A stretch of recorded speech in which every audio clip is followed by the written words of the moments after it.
وہ ان کے 12 وہ کہہ رہے ہیں اے خدا تو نے مجھے کوئی اولاد نہیں دی، میری ساری جائیداد کا وارث کون ہوگا؟ میرا نوکر ہو جائے گا۔ پر خدا پھر ایک پرومس کرتا ہے، آئیں اس بات کو سیکھتے ہیں۔ اس کی 4 آیت میں لکھا ہے تب خدا کا کلام اس پر نازل ہوا اور اس نے فرمایا یہ تیرا وارث نہ ہوگا بلکہ جو تیرے صلب سے پیدا ہوگا وہی تیرا وارث ہوگا، اور اس کو باہر لے گیا۔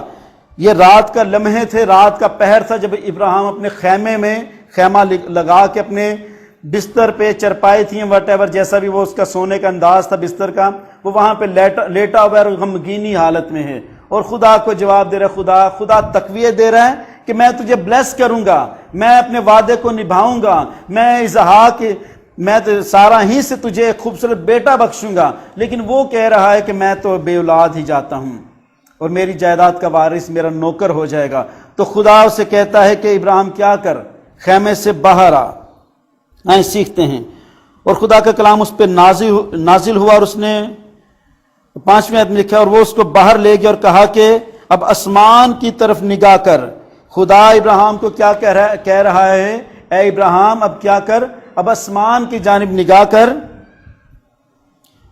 اور اگر تو ستاروں کو گن سکتا ہے تو گن، اگر تو ان ستاروں کو گن سکتا ہے تو گن اور اس سے کہا تیری اولاد ایسی ہی ہوگی۔ خداوند پھر سے اتنی بڑی تشبیہ، اتنے بڑے چیز کے ساتھ کمپیئر کر رہا ہے کہ ابراہیم میں پھر سے تجھ سے پرومس کرتا ہوں، میں پھر سے تجھے یہ بات کہتا ہوں کہ تیری اولاد آسمان کے ستاروں سے بھی زیادہ ہوگی۔ پہلے تشبیہ دی ریت کے ذروں کی مانند، یعنی کہ اس ریت کے ذروں کو بھی کوئی گن نہیں سکتا، وہ مٹھی بھر کیوں نہ ہوں، اور ستاروں کو بھی کوئی گن نہیں سکتا۔ خدا بارہا تقویت دے رہا ہے، خدا بارہا پرومس کر رہا ہے، خدا بارہا اپنے وعدے کے متعلق بتا رہا ہے کہ میں اپنا وعدہ نبھاؤں گا، میں اپنے پرومس کو پورا کروں گا۔ اے ابراہیم تو پریشان نہ ہو، تو ہراسان نہ ہو، میں نے جو کال کیا ہے، میں نے جو عہد کیا ہے مجھے وہ یاد ہے، میں اسے نبھاؤں گا، بشرطے تو کیا کر۔ اے ابراہیم تو کیا کر، اس کو پڑھتے ہیں اس کی 17ویں باب کی پہلی آیت میں، پیدائش 17واں باب اس کی پہلی آیت میں خدا اس سے کیا تقاضا کرتا ہے کہ میں تو سب کچھ کر سکتا ہوں، کروں گا۔ اس کے 17ویں باب کی پہلی آیت میں یوں رقم ہے جب ابراہیم 99 برس کا ہوا تب خداوند ابراہیم کو نظر آیا اور اس سے کہا میں خدا قادر ہوں، تو میرے حضور چل اور کامل ہو۔ خدا اسے کیا کہہ رہا ہے؟ تو میرے حضور چل اور کامل ہو۔ ان کے اس میں کاملیت کی کچھ کمی تھی۔ ہم تقاضا تو کر رہے ہوتے ہیں کہ ہمیں اتنا عرصہ ہو گیا ہے، میرا کچھ پوائنٹ چھوڑا ہے میں نے، واپس وہاں پہ جاؤں گا، لیکن اس پوائنٹ کو ذرا ہم کلیئر کرتے جائیں گے۔ ہم خدا کے ساتھ چلتے چلتے اپنے عرصے کو تو کاؤنٹ کر رہے ہوتے ہیں کہ اتنا عرصہ ہو گیا بپتسمہ لیے ہوئے، اتنا عرصہ ہو گیا نجات پائے ہوئے، اتنا عرصہ ہو گیا خدا کے ساتھ چلتے ہوئے، لیکن خدا اپنے اس بندہ کو کیا کہہ رہا ہے؟ ابراہیم میرے حضور چل اور کیا کر؟ کامل ہو۔ ابراہیم کیا کر؟ اس کو اب سیکھتے ہیں، تو میرے حضور میں چل اور کامل ہو۔ وہ چل ان کو سے کہہ رہا ہے کہ تو کامل نہیں ہو رہا، گویا کامل کا مطلب ہے کمپلیٹ، وہ کمپلیٹ مصمم ایمان نہیں رکھ پا رہا۔ آج کے دور کے ایماندار کیا کہتے ہیں ابراہیم کو؟ بائبل کیا کہتی ہے کہ ایمانداروں کا باپ؟ تو اس کی ذرا تھوڑی سی ہسٹری میں نے چھوڑی ہے، اس کو واپس ہم سیکھنے چلیں گے۔ میرے عزیز ایک پوائنٹ یہ بھی تھا کہ جب وہ خدا اسے کہتا ہے کہ میں تیرا بہت بڑا اجر ہوں، میں تیری سپر ہوں 15ویں باب کی پہلی آیت سے، لیکن وہ اسے کیا کہتا ہے کہ خدا تو مجھے کیا دے گا؟ سب کچھ دینے والا وہی ہے، سب کچھ کرنے والا وہی ہے، لیکن پھر بھی ہم کیا کرتے ہیں؟ شک کر جاتے ہیں اسی جس نے بلایا ہے، جس نے کہا ہے، اور پھر ہم اپنی برکتوں کے ٹائم کو، جو خدا نے ٹائم مقرر کیا، اس ٹائم کو ہم خود ہی بے اعتقادی کے باعث اپنی اس بلیسنگ کو جو خدا نے کہ وقت مقرر کیا، سپوز 5 سال کا وقت مقرر کیا ہے، لیکن ہم بے اعتقادی کا مظاہرہ کر کے اسے ٹائم کو بڑھا لیتے ہیں۔ لیکن خدا کا جو پرومس ہے کہ میں سارا ہی سے تجھے بلیس کروں گا، خدا کا جو پرومس ہے میں سارا ہی سے بلیس کروں گا، تو خدا اسے پھر کہتا ہے، اس بات کو سیکھتے ہیں 17ویں باب میں ہی، جیسا کہ ابھی ہم نے پہلے سیکھ چکے ہیں کہ جب ابراہیم 99 برس کا ہوا تب خداوند ابراہیم کو نظر آئے اور اس سے کہا میں خدا قادر ہوں، تو میرے حضور چل اور کامل ہو. خدا اسے کہہ رہا ہے کہ تم میرے حضور چل اور کامل ہو. مین کہ اس کے اندر کاملیت ایمان کی کمی کی بات ہے، لیکن اسے خطاب کون سا ملا ہے؟ ایمانداروں کا باپ. پھر ہم اس کو اور سیکھتے ہیں اس بات کو. 17ویں باب کی 17ویں آیت میں چلیں گے. تب ابراہیم سرنگو ہوا اور ہنس کے دل میں کہنے لگا، کیا 100 برس کے بڈھے سے کوئی بچہ ہوگا؟ کیا سارا جو کہ 90 برس کی ہے اولاد ہوگی؟ اور ابراہیم نے خدا سے کہا، کاش اسماعیل ہی تیرے حضور جیتا رہے. گویا جو خدا کا پرومس تھا اس کو بار بار وہ اس کو کنڈم کر رہا ہے، اس کو ختم کر رہا ہے، کہہ رہا ہے کہ ایسا ہی کر لے. میں سمجھتا ہوں خداون کہ اب میں 100 برس کا ہو چکا ہوں، میری بیوی 90 برس کی ہو چکی ہے، تو ممکن نہیں. تو لہٰذا میں چاہتا ہوں کہ اپنی بلیسنگ کو، اپنے وعدے کو تو اسماعیل پہ ٹرانسفر کر دے. تو ایسے عظیم شخص کو خطاب دیا گیا ہے ایمانداروں کا باپ، جو کبھی رات کے پہروں میں افسردہ ہوتا ہے تو خدا تسلی دیتا ہے اور خدا کوئی جواباً کہتا ہے کہ اے خدا تو مجھے کیا دے گا. کبھی دوپہر کے لمحوں میں یہ افسردہ ہوتا ہے تو خدا ریت کے ذروں سے تشبیہ دے کے کہتا ہے کہ ابراہیم اس سے زیادہ تیری اولاد ہوگی. ابھی پھر خدا اسے تقویت دے رہا ہے تو یہ خدا سے کہتا ہے کہ کیا 100 برس کے بڈھے میں سے اولاد پیدا ہو سکتی ہے؟ میری بیوی بھی 90 برس کی ہے، ایسا ناممکن سی بات ہے. تو لہٰذا کیا کر خدا اسماعیل کو ہی بلیس کر دے، اسماعیل کو ہی برکت دے دے. پر خدا اپنے وعدوں کو نبھانا جانتا ہے. ہاللیلویا. آئیں اس بات کو سیکھتے ہیں اس کے 21ویں باب کی 5ویں آیت سے. اور جب اس کے بیٹا اسحاق اس سے پیدا ہوا تو ابراہیم 100 برس کا تھا. جب سارا سے اسحاق پیدا ہوا تب ابراہیم کتنے برس کا تھا؟ 100 برس کا. جب وہ 19ویں آیت میں کہہ رہا ہے کہ کیا 100 برس کے بڈھے میں سے اولاد پیدا ہو سکتی ہے، تو 21ویں آیت میں یہ بات ہمیں واضح نظر آ جاتی کہ خدا کہتا ہے کہ میں جو چاہوں کر سکتا ہوں. ہاللیلویا. خدا کہتا ہے میرے نزدیک کچھ بھی ناممکن نہیں، میرے نزدیک کچھ بھی امپاسبل نہیں. ابراہیم تو کہہ رہا ہے کہ میں 100 برس کا ضعیف شخص ہو چکا ہوں، پر خدا کہتا ہے کہ میرے نزدیک کچھ بھی ناممکن نہیں. اس واقعے کو اگر ہم مزید سیکھیں تو جس روز خدا انہیں برکت دینے آیا تو ماں سارا بھی ہنسی کہ کیا اس قدر بڑھیا ہونے کے باعث، اس قدر عمر رسیدہ ہونے کے باعث میں اولاد کو جنم دے سکتی ہوں؟ ایسا ناممکن سی بات ہے، پر خدا کے نزدیک سب کچھ ممکن ہے. ہاللیلویا. تو ہم دیکھتے ہیں کہ ابراہیم کی زندگی پہ ہم نے تھوڑا سا توجہ دی کہ ابراہیم اس قدر ایمان کی کمزوری کا مظاہرہ کرتا رہا. ابراہیم اس قدر ایمان کی کمزوری کا مظاہرہ کرتا رہا، لیکن اسے خطاب کیا ملا؟ ایمانداروں کا باپ. ایمانداروں کا باپ ملا. جبکہ 10 سال ہی ہوئے، ان 10 سالوں کے دوران ہی اس نے ہاجرہ کو اپنی بیوی بنا لیا، ہاجرہ سے اولاد حاصل کر لی. افسردہ ہوتا ہے، خدا تقویت دیتا ہے، خدا سے وہ کہتا ہے خدا تو مجھے کیا دے گا. ان کی ایسی اس کی زندگی رہی، اس کے باوجود اسے خطاب ملا ہے ایمانداروں کا باپ. جیسا کہ میں سٹارٹنگ میں بتا چکا ہوں کہ حضرت نوح 120 سال تک کشتی بناتا رہا، 120 سال تک کشتی بناتا رہا. اور پھر ہم مزید سیکھیں 120 سال تک وہ کشتی بناتا رہا تو وہ تو زیادہ اس کا زیادہ عرصے تک ایمان رہا. یہ تو 10 سال کے عرصے میں ہی اس کا ایمان ڈگمگا گیا. لیکن مزید آگے اس کی کچھ اور خدمت دیکھیں گے. آئیں سیکھتے ہیں کلام خدا میں سے پیدائش کی کتاب اس کا 22واں باب، اس کی 22ویں باب کی پہلی چند آیات میں. ان باتوں کے بعد یوں ہوا کہ خدا نے ابراہیم کو آزمایا اور کہا اے ابراہیم. اس نے کہا میں حاضر ہوں. تب اس نے کہا تو اپنے بیٹے اسحاق کو جو تیرا اکلوتا ہے جسے تو پیار کرتا ہے ساتھ لے کے موریا کے ملک میں جا اور وہاں اسے پہاڑوں میں سے ایک پہاڑ جو میں تجھے بتاؤں گا سوختنی قربانی کے طور پر چڑھا. سو ابراہیم صبح سویرے اٹھ کر اپنے گدھے پر 4 جامہ کسا اور اپنے ساتھ دو جوانوں اور اپنے بیٹے اسحاق کو لیا اور سوختنی قربانی کے لیے لکڑیاں چیری اور اٹھ کر اس جگہ کو جو خدا نے اسے بتائی تھی روانہ ہوا. اور 30ویں دن نگاہ کی اور اس جگہ کو دور سے دیکھا. تب ابراہیم نے اپنے جوانوں سے کہا تم یہیں گدھے کے پاس ٹھہرو، میں اور یہ لڑکا دونوں ذرا وہاں تک جاتے ہیں اور سجدہ کر کے پھر تمہارے پاس لوٹ آئیں گے۔ آمین جی۔ سو ہم سیکھتے ہیں کہ خدا نے ابراہیم کو کب آزمایا؟ جب اسحاق 12 برس کا ہو چکا اور خدا نے اسے واضح کہا کہ اے ابراہیم، اس نے کہا میں حاضر ہوں۔ تب خدا نے کہا تو اپنے بیٹے اسحاق کو جو تیرا اکلوتا ہے اور جسے تو پیار کرتا ہے۔ بعض اوقات کچھ چیزیں ہم سے جب چھینی جائیں تو ہم کہتے ہیں کہ خدا کو نہیں سی پتا۔ خدا کو تو سب کچھ پتا ہے۔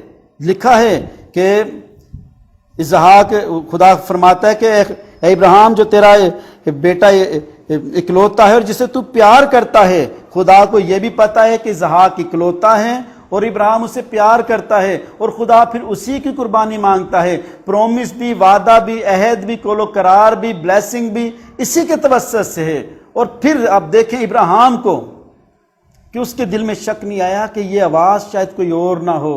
اب آتے ہیں اس پوائنٹ کی جانب کہ وہ ایمانداروں کا باپ کیوں کہلایا گیا۔ وہ تو کچھ اس کا زندگی کا کچھ کمزوری کا حصہ تھا، اب اس کے ایمانداروں کا باپ جو کہلانے کی وجوہات ہیں، اس پوائنٹ کی جانب آئیں گے کہ اس نے اس آواز پہ شک نہ کیا۔ اس بات کو پھر سے پڑھتے ہیں۔ ان باتوں کے بعد یوں ہوا کہ خدا نے ابراہیم کو آزمایا اور اس سے کہا ابراہیم، اس نے کہا میں حاضر ہوں۔ تب خدا نے اس سے کہا تو اپنے بیٹے اسحاق کو جو تیرا اکلوتا ہے جسے تو پیار کرتا ہے ساتھ لے کے موریا کے ملک میں جا، اور وہاں اسے پہاڑوں میں سے ایک پہاڑ جو میں تجھے بتاؤں گا سوختنی قربانی کے طور پہ چڑھا۔ فرسٹ آف آل اکلوتا بیٹا اور جسے تو پیار کرتا ہے، اور پھر سوختنی قربانی، ان کے ایک ہی تیرا بیٹا ہے، اسے کیا کر، ایک تیرا بیٹا جسے تو بے حد پیار کرتا ہے، اسے تو میرے حضور محض قربان کرنے کی بات ہوتی تو شاید کچھ بات سمجھ میں آ جاتی، لیکن خدا نے جو قربانی مانگی اور کہا کہ ابراہیم اپنے بیٹے کو میرے حضور سوختنی قربانی کے طور پہ چڑھا۔ سوختنی قربانی کہتے ہیں جلانے والی قربانی، کہ اس آواز پہ شک نہیں کیا، اس آواز پر شک نہیں کیا، لبیک کہتا وہ اپنے بیٹے کو موریا کے پہاڑ پہ لے کے چلا گیا۔ اور پھر واقعہ کیا رونما ہوا دیکھتے ہیں۔ پیدائش کی کتاب 22واں باب اس کی 7ویں آیت میں ہم سیکھتے ہیں، تب اسحاق نے اپنے باپ ابراہیم سے کہا اے باپ، اس نے کہا اے میرے بیٹے میں حاضر ہوں۔ اس نے کہا دیکھ آگ اور چھری تو ہیں، پر سوختنی قربانی کے لیے برا کہاں ہے؟ آگ اور چھری بھی ہے پر برا کہاں ہے؟ تو آپ سوچیں اس باپ کے دل پہ کیا گزری ہوگی، جس باپ کو علم ہے کہ ابھی چند منٹوں بعد پہاڑی پہ چڑھ رہے ہیں۔ یہ تب کا واقعہ ہے جب پہاڑی پہ پہنچ جائیں گے، پتھروں کا مذبح بنائیں گے، کرینے سے لکڑیاں چن کے رکھیں گے، ان لکڑیوں پہ ابراہیم اس کو باندھتا ہے اسحاق کو، پھر اس کی گردن پہ چھری پھیرنے لگتا ہے، اسے قربان کرنے لگتا ہے۔ تب خدا کا فرشتہ کے کہتا ہے ابراہیم رک جا۔ تو یہ تو ابراہیم کو نہیں پتا ایسا ہونا ہے کہ میرے ساتھ خدا اس کی قربانی کو ایسے ایکسیپٹ کر لے گا بغیر اس کے قربان کیے ہی، اس کی نیت کو دیکھ کے، اس کے ارادے کو دیکھ کے۔ لیکن اب دیکھیں اس باپ کے دل پہ کیا بیتی ہوگی کہ یہ میرا اکلوتا بیٹا جسے میں قربان کرنے جا رہا ہوں، اور وہی بیٹا سوال کر رہا ہے کہ باپ آگ بھی ہے، چھری بھی، برا کہاں ہے؟ تو باپ نے ایمان میں کہا کہ خدا آپ مہیا کرے گا۔ ہالےلویا۔ پھر ہم دیکھتے ہیں کہ اس نے وہاں اوپر جا کے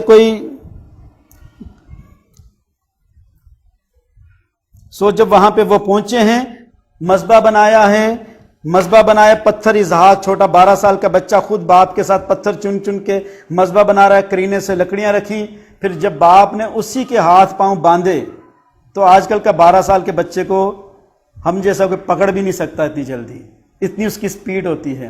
میرا بیٹا 12 سال کا ہے، مجھے اکثر کہتا ہے کہ ڈیڈ مجھے پکڑ کے دکھاؤ پارک میں، تو میں نہیں اسے پکڑ پاتا، اس قدر اس کی سپیڈ ہے۔ تو یہ تھوڑی سی ایگزامپل دینے کا مطلب ہے، اگر اسحاق کہتا کہ باپ نیچے پہاڑی پہ جب چڑھ رہے تھے تب تو آپ نے کہا تھا خدا مہیا کرے گا، اوپر آ کے میرے ہاتھ پاؤں باندھ رہے ہو۔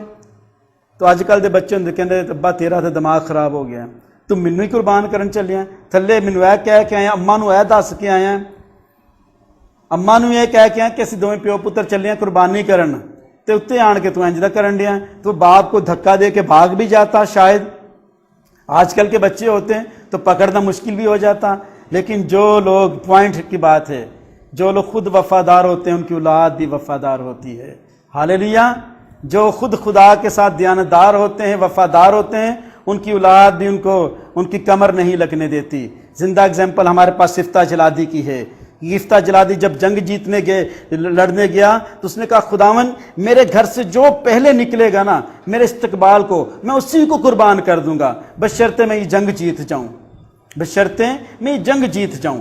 تو خدا اسے جنگ جتا کے جب لاتا ہے تو اس کی بیٹی، اس کی اکلوتی بیٹی، اس کی بھی اکلوتی بیٹی ہے، تو وہ اپنے تبلے اپنے گلے میں باندھ کے تو وہ ناچتی ہوئی گاتی ہوئی اپنے باپ کے استقبال کو آتی ہے۔ تو اس کا باپ کہتا ہے تو نے مجھے پست کر دیا ہے، اے میری بیٹی مجھے دکھ دینے والوں میں تو بھی ایک شامل ہے۔ تو اس نے کہا باپ کیا ہوا؟ کہنے لگا میں نے خدا سے ایسا سا پرومس کیا ہے کہ جو میرے گھر سے پہلے نکلے گا میں اسے قربان کر دوں گا۔ تو یفتح کیا تھا؟ وفادار تھا۔ اس کی بیٹی نے بھی نہیں کہا، وہ تو 18-20 سال کی ہو چکی تھی، اس نے بھی نہیں کہا کہ باپ تیرا دماغ خراب ہو گیا، کیسی منتیں مان رہا ہے، کیسے پرومس کر رہا ہے۔ اس نے کہا باپ جو تو نے منت مانی اپنی زبان سے تو نہ پھرنا، تو نے کہا میں پلٹوں گا نہیں تو نہ پلٹنا، مجھے 2 مہینے کی مہلت دے دے۔ ہاللیلویا۔ تو یہ چھوٹا سا پوائنٹ ہے، اگر ہم خدا کے ساتھ وفادار ہیں تو خدا ہماری اولاد کو بھی ہمارا اور خدا کا وفادار کرنے کو تیار ہے۔ ہاللیلویا۔ تو ہم دیکھتے ہیں کہ اسحاق نے اپنے ہاتھ پاؤں باندھنے دیے اور اپنے باپ کو قربان کرنے کا پورا موقع دیا، اپنے باپ کو قربان کرنے کا پورا موقع دیا۔ پر میرے عزیز ہم دیکھیں گے ابراہیم کو ایمانداروں کا باپ کیوں کہا گیا؟ ایمانداروں کا باپ کیوں کہا گیا؟ اس کے علم میں نہیں تھا کہ فرشتہ آواز دے گا کہ ابراہیم رک جا، تیری قربانی قبول ہو گئی، اور وہاں پہ انہوں نے کوئی برے کا کوئی ارینج ہونا، اس کے علم میں ایسی بات نہیں تھی۔ 11 باب کی 17ویں آیت میں، عبرانیوں کے نام پالوس رسول کا خط 11 باب اس کی 17ویں آیت میں، ایمان ہی سے ابراہیم نے آزمائش کے وقت اسحاق کو نظر گزرانا، اور جس نے وعدے کو سچ مان لیا تھا وہ اس اکلوتے کو نظر کرنے لگا۔ آمین جی۔ اس نے وعدے کو سچ مان لیا کہ خدا نے ایسا کر سکتا ہے۔ تو وہ دیکھیں اس کا ایمان کی انتہا دیکھیں کہ وہ کہتا ہے کہ اگر میرے بیٹے کی ہڈیاں اس قدر ایسی حالت میں بھی آ جائیں گی، اس کی باڈی بالکل راکھ کے مشابہ ہو جائے گی، پر میرا ایمان ہے کہ خدا یہاں سے بھی اسے پھر سے کھڑا کرنے کی قدرت رکھتا ہے۔ ہاللیلویا۔ تو یہ بات تھی کہ اس کا ایمانداروں میں اس کو کیوں کہا گیا کہ یہ ایمانداروں کا باپ ہے۔ حالانکہ ہم دیکھیں تو یفتح جلادی نے تو اپنی بیٹی کو قربان کر دیا، لیکن اسے یہ خطاب نہیں ملا۔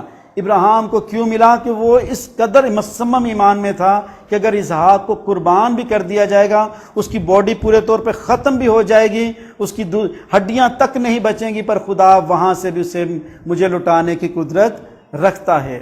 آمین جی۔ God bless you. آئیں اپنے سروں کو جھکائیں گے اور دعا کریں گے۔ خداوندوں کے خدا، بادشاہوں کے بادشاہ، آپ کی پاک حضوری میں آتا ہوں، اس کلام کے وسیلہ سے خداوند میرے خدا تمام سننے والوں کو، دیکھنے والوں کو برکت دیجیے گا۔ بالخصوص میں سچائی ٹیلی ویژن کے لیے، آپ کے بندہ، آپ کے خادم پاسٹر عارف سردار صاحب کے لیے، ان کی پوری ٹیم کے لیے، ان کے گھرانے کے لیے برکت چاہتا ہوں۔ اے خدائے عظیم، آپ کی شفقت کی نگاہ آپ کے لوگوں پہ چھائی رہے، اور آپ کے لوگ، آپ کا بندہ، یہ خداوند میرے خدا چینل تجھ میں اور مضبوط ہوتا رہے اور بابرکت ہوتا رہے۔ سو خداوند تیری بڑی قدرت کو، بڑی برکت کو چاہتے ہیں۔ یسوع مسیحی ناصری کے نام سے یہ دعا مانگتے ہیں، بخش دیجیے۔ آمین۔